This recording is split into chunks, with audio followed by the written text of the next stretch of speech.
Hey everyone, SpeeDMan here, and welcome back to part 11 of our Let's Win Civilization 6 Poland run. Before we get into today's episode, I'd like to ask you to please feel free to like, comment, and subscribe for more daily content. Well, I think we are just about ready to get this war started here.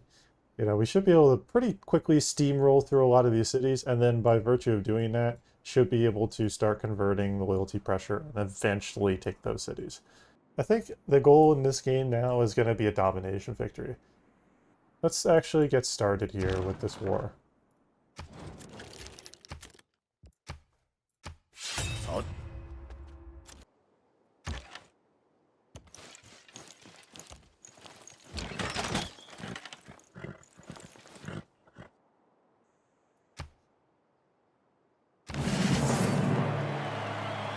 Awesome. So we got it set up with +1 range. It's perfect. So we can sit back in the distance here and just start plunking away on the cities. So that is a huge upgrade for us. Let's go down the left tree here. Because eventually we can upgrade this guy into a bombard and put him in there, and that'll actually be a really, really solid setup here. Consider what we have options for. We need to do something about this. This is gonna seriously hurt. Let's get started on some walls.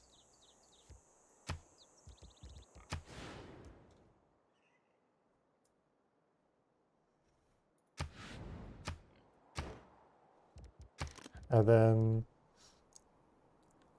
let's see, line infantry. So the best thing we could do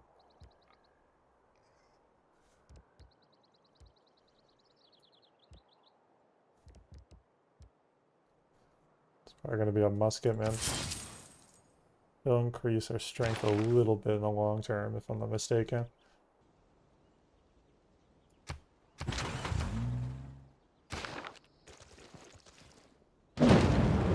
Yep. I'm actually just going to go ahead and kill that city-state. Just say fuck it. Yep, so as we can see, we just lost a pretty major city here, and to retaliate, we are going to eventually declare direct war against Cahokia, just destroy everything. Or just take the city and then rebuild a couple cities. That's really annoying. That's a really crappy loss.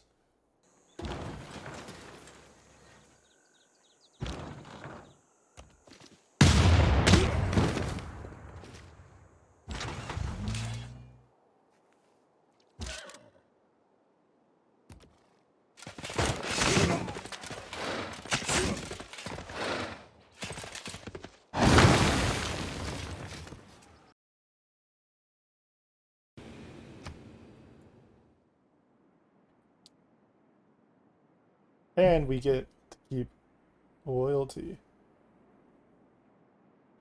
The good thing is that for whatever odd reason, this capital was not protected the way it should have been. So that's 2 capitals. If it looks like I'm going to lose a lot of troops, and if it very much looks like I'm going to lose another city, I'll end the war prematurely. I'll have to keep an eye on that and just kind of be careful. But in the meantime, I can scout more of a push here. We're now exerting serious loyalty pressure. And that's the kind of thing that we're looking for, is, setting up more and more of a loyalty push, and then kind of continuing on down south. Let's see here. It's Renaissance walls. And then we're just going to put ourselves right here. That way the city can't attack us, can't do anything to us. This will go up to here. That'll go up to there.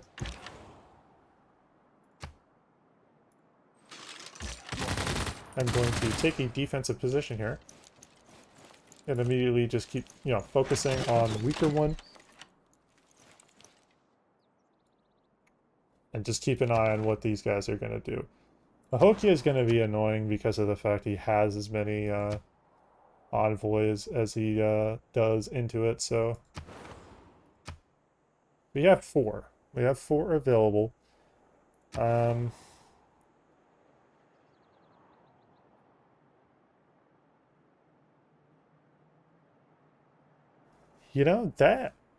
actually could be very useful. Yeah, I actually kind of like that. Because that means that we can actually just do this right off the bat. Oh, and we could... Oh, that's perfect. Oh, that is absolutely perfect. We can buy that with faith. Oh, that is huge. So let's get that. Or let's do something better.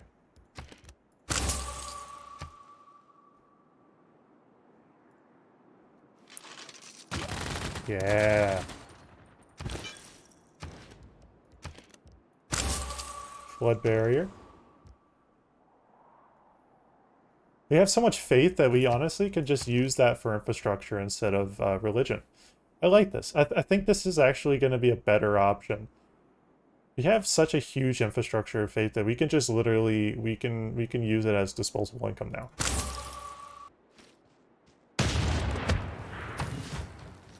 I'm just gonna stay as far away from that as possible when I can.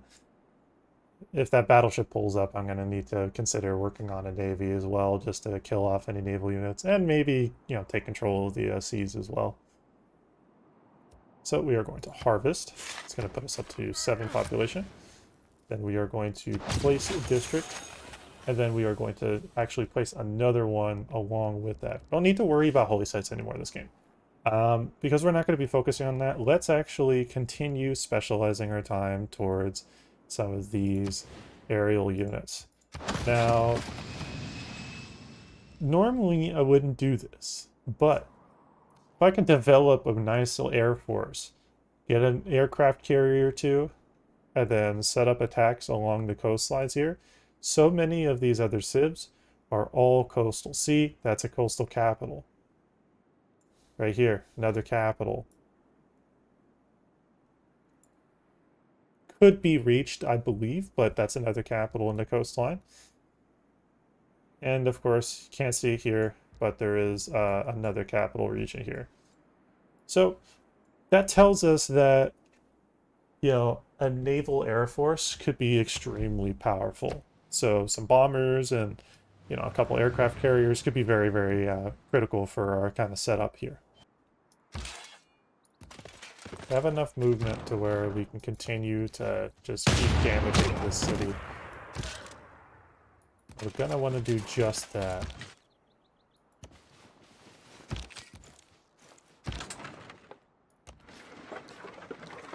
Eventually we need to get a couple more of these bombards ready, and then just having a couple bombard armies will be very powerful for us, you know, at this stage of the game. So we can do more with that.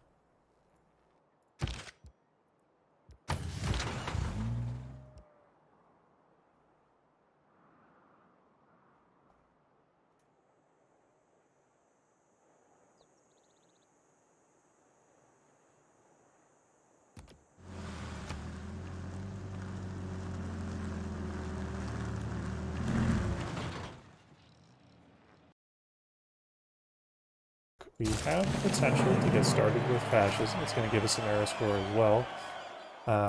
We are going to go into that. That'll give us a nice little bit of culture and gold as we go into the late game, so that's a positive. And actually, I'm going to take that off for now, and then take levy on mass. That can do a little bit more for us. Yeah, that'll save us some gold output as well, so not a problem. I would like to focus a little bit on some of this. Maybe go for this. Start getting these other tech trees worked on. Awesome, so we have a couple of drones to work with. That'll be good. What that's going to do is provide us, as a bonus, as you can see, another range for our siege class units. And then the bombard strength is going to be added +5. So that'll be really important for us. And it doesn't seem like much, you know, it doesn't seem like much, but just having them can be really critical for us because that applies strong bonuses of growth potential for us. Because then the more combat strength that we have, the more bombard strength that we have as we attack these cities, the more we can effectively, you know, decimate really any of our opponents. So let's take a look here. Wow, okay, yeah, so we can definitely go after these cities. That's half of its shield health in a singular turn. That's nothing to scoff at. Honestly, this war is going to be predominantly focused towards Urumqi, or it's Urumqi? I'm not sure exactly how to pronounce it, but this city here. And so the thing is that if I win,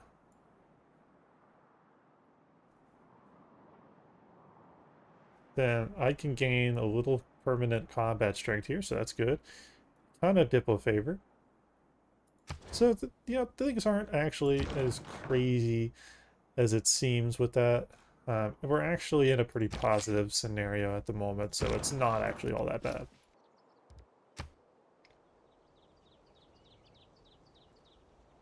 I actually might take advanced range finding. The reason being is in a situation that we're going to need to defend against naval units, having a little bit more combat strength actually might be really, really helpful for us.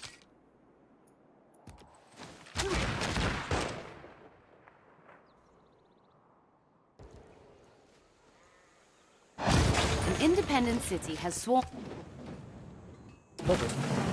From Stettin in the Baltic.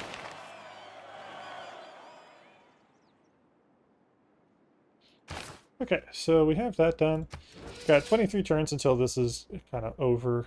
Again, they may have score that they're being able to produce here from, attacking us, but the problem is that if they cannot secure the city, then we are not really in a bad position and they're not going to be able to do much to us.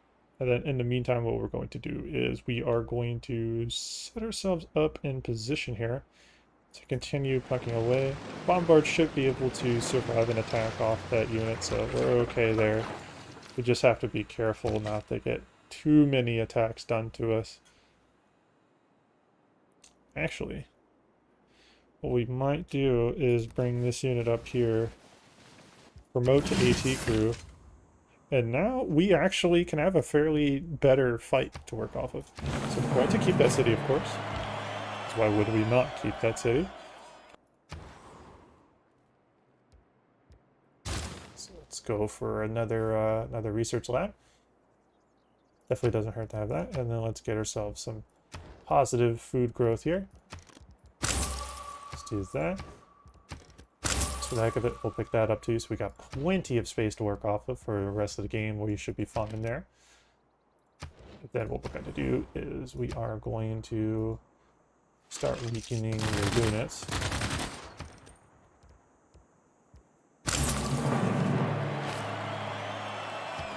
4 turns to get 9 Paris score.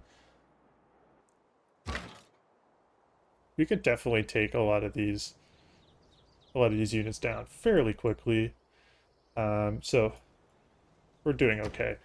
If we can take this city fast enough, we'll be a-okay.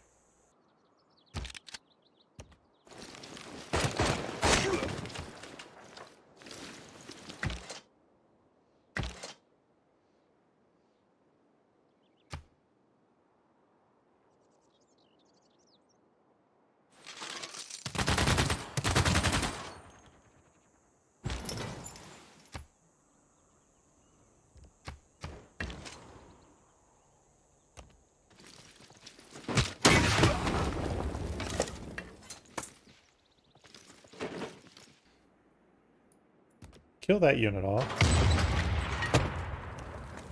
Super weaken that unit. And then we just pop ourselves back into that position and heal up for a moment.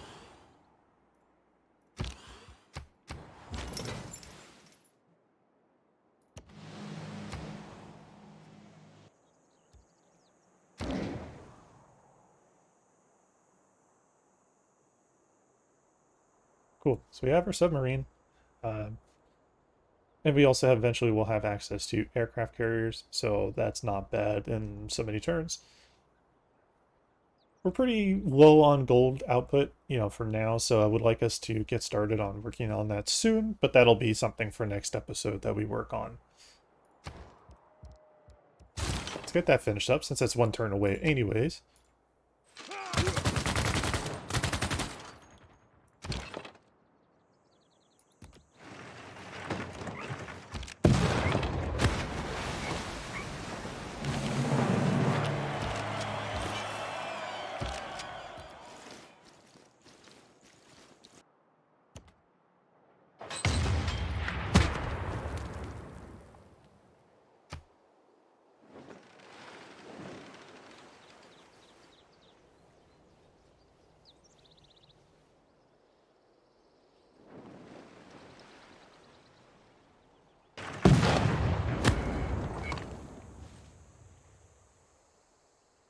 chief incalculable in war is the human will. Never mind the maneuvers. Just go straight. Excellent. So we have... Oh, man. So we have a couple sources that we can work with here. So we're going to take that builder back and immediately set up there. Where's the next one? And it's on the city. Oh, man, that's excellent. Okay, that's perfect, perfect, perfect. First, we kill that unit off. We head back up north here just to make sure we don't have a barbarian camp decide to spawn near us. Excellent. Oh, man, so that's great. So we have access to uranium, so that's going to allow us to basically start building some endgame stuff and also eventually build up a nuclear power plant. So that's really strong for us.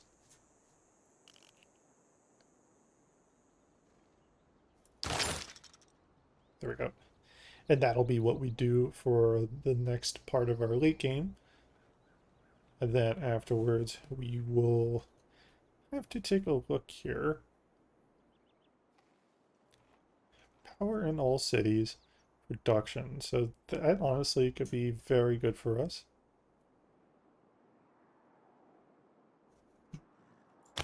We'll go down that route. That's gonna do a lot more work for us just with all the power. It's gonna provide us a lot of bonuses, so happily we will take that. He has 6 science per turn and 7 culture, man. Poor dude. He's been getting messed up pretty badly.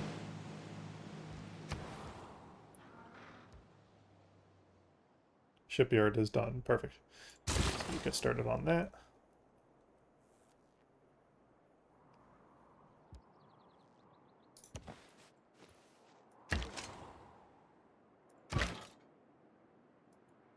Oh, you're back. You're back for more, huh?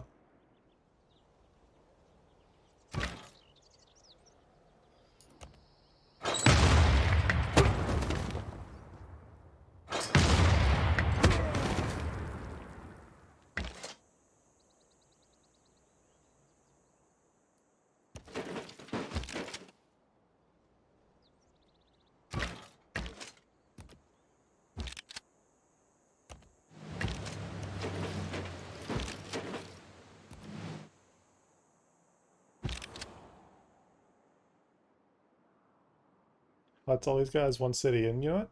May consider just taking the last city. Kind of like what we did with Rome. Just completely poof, get him out of there. Again, more cities that we have, the better, so. And we'll go ahead and take that unit down.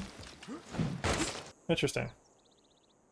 I think it still might, I think it's gonna still technically give it to him because it's under something else, so.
And then we'll take Amani and actually really we'll just place her anywhere that we can actually start reducing the loyalty of some of these other areas. So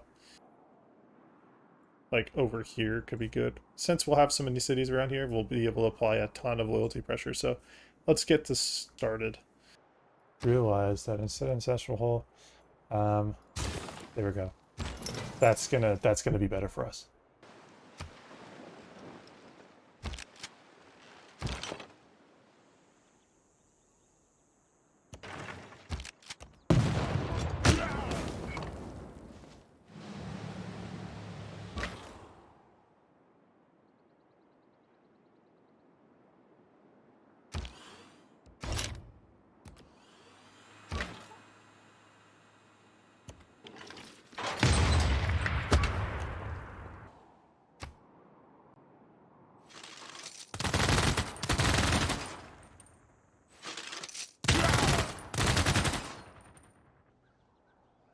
All right, everyone. This is a fantastic stopping point for this episode. I want to thank you all for your time and thank you for watching. Please feel free to like, comment, and subscribe for more daily content. We'll keep the videos coming. SpeeDMan out.